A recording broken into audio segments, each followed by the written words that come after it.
Since the election of Rodrigo Duterte as president in 2016, human rights defenders in the Philippines have become the target of harassment, threats, and killings.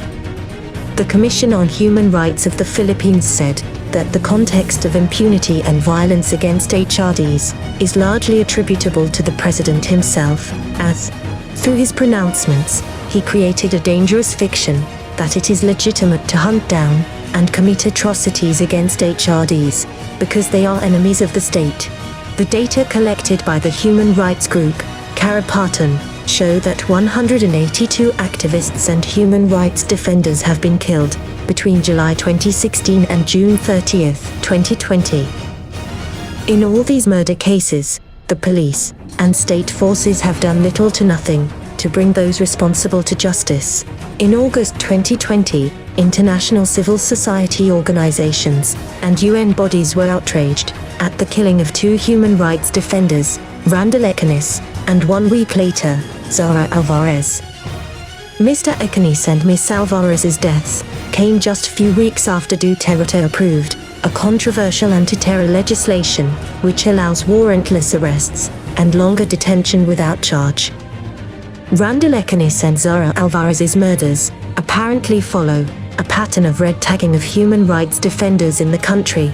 Alvarez's name, for instance, was included on a list of 649 human rights defenders and activists that the Philippines Department of Justice sought to designate as terrorists in 2018. In this regard, the CHR said that for some HRDs to be publicly named, shamed, and accused by Duterte is already equivalent to a guilty sentence. The trajectory of the administration's authoritarianism really started from the very start. When it declared its drug war, I think that was really mainly to establish its authoritarian credentials, to send a strong signal that we're willing to use the state's armed violence against opposition. 9 or 10 of the Supreme Court members are appointees of the Duterte administration and their allies. That ties up actually the Supreme Court in terms of the liberal democratic institutions. I mean, intimidation of specific journalists and the country's biggest online media outfit and the country's online broadcast outfit. On June 30th, 2020, Michelle Bachelet presented the report on the human rights situation in the Philippines to the UN Human Rights Council, expounding on how years of lack of accountability have created a climate of impunity in the country. Bachelet also pointed out that the Anti-Terrorism Act heightens our concerns about the blurring of important distinctions between criticism, criminality, and terrorism, and that it could have a further chilling effect on human rights and humanitarian work, hindering support to vulnerable and marginalized communities. Speaking before the UNHRC during its 44th session in July, the Duterte government announced the creation of an interagency task force that is expected to reinvestigate politically motivated deaths in police operations. Given the government's track record when it comes to dealing with reports of extrajudicial killings, however, the panel was widely perceived by many groups as superficial. Now, 4 months after the announcement of the establishment of the task force, its efficacy is still under question. After these 2 most recent killings, messages of outrage and solidarity poured in, both from international civil society organizations and UN bodies. On September 25th, a group of 35 NGOs issued a statement calling on the UN Human Rights Council to launch an independent international investigation into the situation, clarifying that anything less would not only be an insult to the victims and their families, but send a green light to perpetrators that they can continue with impunity, with disastrous consequences on the ground.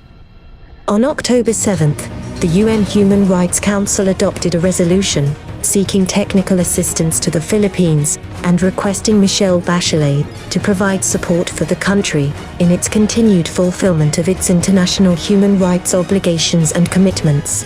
We need to understand the context of the administration's attacks against human rights defenders, progressive groups, are in the context or in line with the government's anti-communist agenda. Human rights groups, lawyers groups, several sectors already challenged this before the Supreme Court. At least there were almost 37 petitions before the Supreme Court questioning the constitutional, the legality of the law. But there's no update yet. There's no update from the court.